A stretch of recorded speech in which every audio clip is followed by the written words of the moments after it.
Hi everyone, my name is Gabriel and this is the Hour of the Raven, your channel for everything Ravenloft, RPG, Dungeons and Dragons and horror.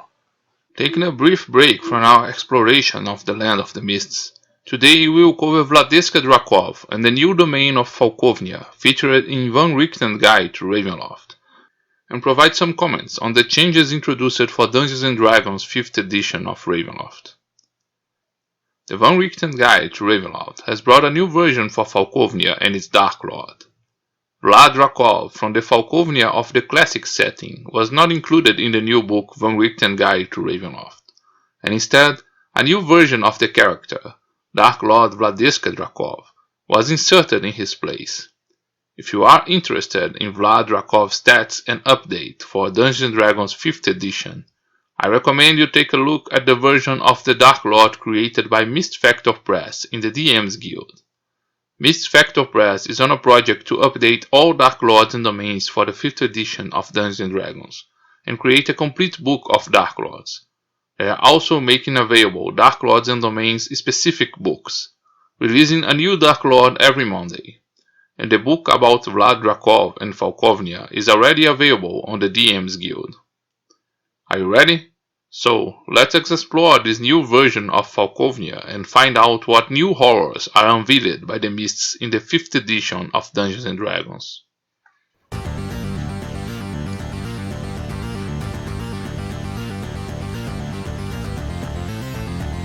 Hour of the Raven.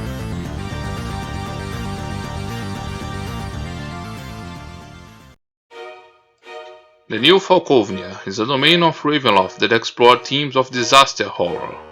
The realm is dominated by a despotic military group, but now suffers from a zombie apocalypse, where hordes of undead invade and devastate the realm with each new moon. The kingdom is set in the medieval era, but its main horror inspiration is the modern horror genre of the zombie apocalypse, modeled by the films of the great filmmaker George Romero, and that also returned to dominate popular culture in the recent years, with the comics by Robert Kirkman and his television adaptation The Walking Dead. The difficulties of surviving a zombie apocalypse and the human conflict that arouse from the managing of scarce resources have already been explored and portrayed in several different media. But this combination of zombies with a tight military control can be seen in the films like George Romero's Day of the Dead, although with a more modern theme. In the classic Ravenloft setting, Falkovnia played a central role at the core, and Vlad Drakov's dreams of conquest posed a constant threat of war to neighboring kingdoms. With Van Richten's Guide's new proposal to isolate the domains in the Mists, the human horrors of Falkovnia's war, violence and brutality have been readapted to a more closed campaign scenario centered on its own themes. As a good zombie apocalypse background, the undead horrors are the most obvious, but they are also the stage for human conflicts to flourish.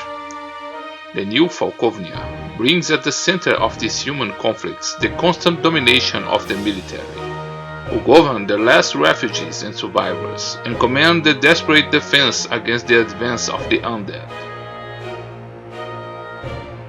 The entire new kingdom of Falkovnia is now ravaged by the zombie apocalypse, and most of the domain is filled with ghost towns, ruins that have already fallen to the hordes of the undead. Falkovnia's new map has a lot of similarities with the classic map. All cities that previously figured in the kingdom are also portrayed in the new Falkovnia, but they undergo drastic changes. Almost the entire kingdom remains in ruins and its abandonment, with the capital Lekar being the last bastion of resistance. In Lekar, the population resists under the command of the military, who administer the sparse resources and command the defense of the city. Life in the new domain of Falkovnia, under Vladeska Drakov's rule, is oppressive and hopeless, and each citizen must contribute to the defense of the city, or otherwise be executed for treason and impaled by the ruling tyrant. Lekar is designed to be the main stage for Falkovnia's adventures in 5th edition, and the new book devotes 2 of its 6 pages of new content to create interesting rules about how to narrate the event of a desperate battle for the cast's survival and defense during a night of the new moon. The city of Del Munster had its first appearance in Dungeon Magazine 38, in the adventure Horror Harvest, written by Chris Perkins. Although this location was mentioned in the Ravenloft Gazetteer too, it is interesting to note that it has finally gained a prominence on the Falkovnia map. The threat of a doppelganger plant has been replaced by the body-taking plant, and the town has even made an appearance on the Black Dice Society official Ravenloft stream. The town of Morfenzi was once called the Butchersburg for its slaughterhouses, leather workers, and livestock industry, and was the home of a cult of assassins, the Lustmord. Now, the city is a ruin, but it's surrounded by the most fertile lands where peasants are sent to work, in between the advances of the undead hordes. In the city underground, Dr. Bjorn Horseman, originally featured in the 1998 supplement Children of the Night Werebeasts, performed strange science experiments for the victory of Vladeska Drakov's army over the undead. The city of Silbervas also returned in this new version of Falkovnia. In the classic setting, it was considered the jewel of Falkovnia, known for its architecture, and for the summer palace of Vlad Drakov. Currently, the city is home to a group of survivors who hide among its ruins and are known for their commitment to silence, to avoid attracting the attention of the undead. Nobody knows who inhabits the Dekovan Palace, which is in the highest part of the city, but strange lights can be seen in its windows. A band of survivors named Jimsowit have recently invaded this place, but have disappeared without a trace. And now strange lights also shine on the former abode of the home of the survivors. Forest Vigilia is now located in the north of the kingdom, and is a mysterious forest with huge black trees, and many believe that the roots of these trees extend to the realm of the dead. Its tall trees, called the Sentries of Death, are dark, but in the center of the forest there is a circle of pale trees, and none who enter this circle survive. Not even the undead crossing this region are spared, and only charred skeletons emerge from these woods. The Vigilia forest is a reference to the Vigilia de Mortia forest, which existed in the Falkovnia of the classic setting. In this forest, whenever a victim was murdered or impaled by Vlad Drakov, a tree would spontaneously combust, and only his dead white trunks could be seen in the woods. The map of the new Falkovnia still features two cities that were once part of the classic setting, the city of Aere and Stalingrad, but no information about these cities is presented in the book. Other locations with intriguing names can be seen on the map of the new Falkovnia, such as the mountains called the Towers of the Frozen Giants, the Hatsivmas Hospital, the Hunger Hollows, or the Valley of the Queen, but no further information is given about these locations, and they must be developed by narrators or by future supplements. The Dark Lord of Falkovnia is Vladiska Drakov, a new version of the former Dark Lord, Vlad Drakov. In addition to changing the character's gender, the new Dark Lord also mirrors some elements of Vlad Drakov's past, being also a military leader who has the habit of impaling enemies. The Von Richten Guide to Ravenloft does not provide stats for Dark Lords, but it states that Vladeska Drakov has the same stat as a knight. Cold, efficient, and fierce, Vladeska is described as a competent military leader, capable of ruthlessly making decisions about life and death, and who does not tolerate weakness or softness in her allies.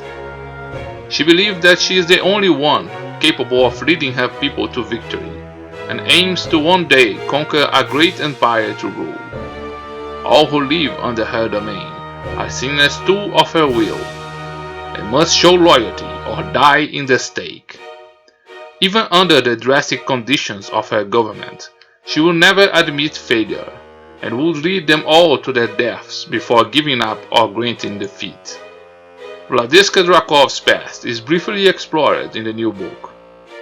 In her homeworld, she became the leader of a mercenary band known as the Falcon's Talons, and gained fame under the name of the Crimson Falcon.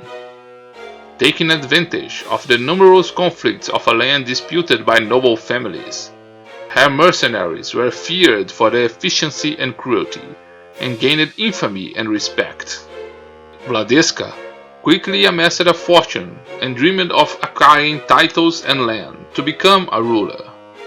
Everything changed, however, during the sack of Yevere. During the looting of the city, her soldiers went too far and murdered a unique soul during the massacre. No one can say today who this victim was, a prince, a saint, a witch, or an angel. But this death made the world unite against a company of mercenaries. The noble families turned against her forces, but Vladiska's military genius prevailed. She repelled the attacks and took the offensive, raiding and plundering the land of her enemies, recruiting the conquering population, and impaling the treacherous nobles. She finally began to forge an empire for herself, conquering her dream and ambition by force. After years of fighting, she finally defeated her last enemy, but as her soldiers sacked the city, they were shrouded in a strange mist and driven away from her newly forged empire. When she emerged out of the mists in a new realm, Vladiska did not understand what happened, but quickly ordered her men to attack and conquer those lands. Falkovnia's lands were quickly conquered by the military forces of Vladiska, who had finally conquered her empire. The glory of her conquest was short-lived. With the arrival of the new moon, countless orders of the undead invaded her lands, devastating everything in their path. The small bordered villages and towns quickly fell, and the capital Lekar was surprised by the siege of the undead. Thanks to the brilliant and desperate tactics, Vladeska Drakov was able to repel the undead and save Lekar, at the cost of her most experienced and loyal troops. Now she rules a razed kingdom on the edge of survival, and imposes her government dictatorship on the population. All must cooperate and obey, otherwise they will become traitors and adorn the walls of Lekar, impaled on stakes. With each new moon, new hordes of undead advance on Falkovnia, and the desperate defense is commanded by Vladiska and the Falcon's Talons.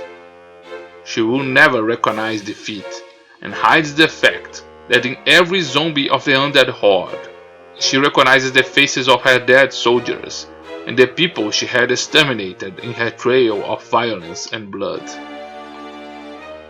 Falkovnia's new proposal eases some of the human horrors that were presented in the classic setting. Instead of a domain with direct references to fascist regimes, slavery, chauvinism, torture and abuse, the new Falkovnia alleviates on such themes, with some of them being only suggested, and totally embraced the theme of the zombie apocalypse as a catalyst for the tragedies and horrors of the domain. The change of focus and theme was necessary when the domains became isolated by the mists, since there is no way for the Dark Lord to dream of military conquests when only his own domain is known in the mists. Many fans, however, still cling to the old version of Falkovnia and try to integrate the new version of the characters into the classic domain chronology. With the proposal to keep the classic setting and integrate the elements proposed in the new book, I would keep the original Vlad Drakov in power. The proposal of a constant zombie invasion in those lands can be incorporated in several ways. All of Drakov's invasion in Darkon have always ended with the rising of the dead to impede the advancement of his troops. Perhaps Azalin grew tired of Drakov's futile attempts and cast a powerful spell to raise the dead in Falkovnia. Or perhaps Drakov committed even more sinister and sinful acts, to deserve an even worse punishment from the Dark Powers. It would be curious to see the old Dark Lord having to constantly battle to defend its own lands from the undead hordes, who bear the faces of fallen allies and victims of his cruelties. For those looking to incorporate Vladeska Drakov into the classic setting, Vlad Drakov had a history of having many bastard children, and perhaps she can be his doctor, or has demonstrated to be a good and trustworthy commander, inheriting her father's position of military leader.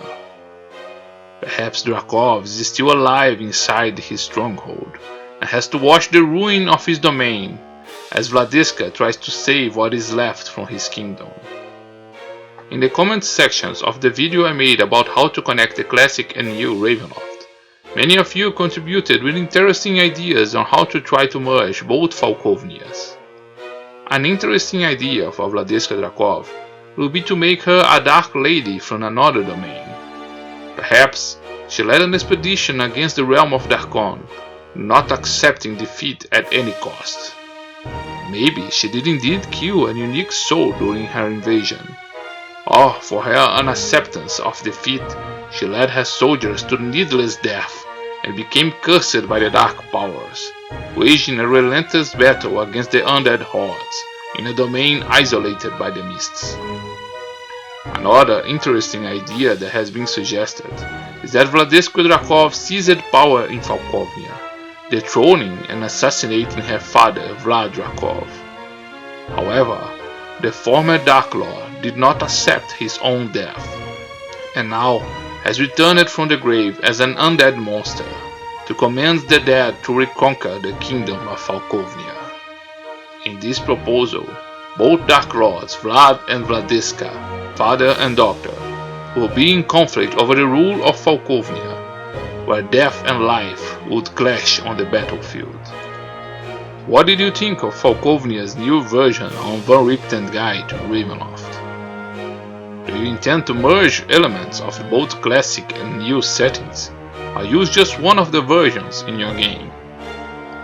Join us, subscribe to this channel, and activate notifications, and in the next video we will resume our journey through the mists to explore the domain of Richten, a domain full of intrigue, mysteries, and an unusual number of rodents.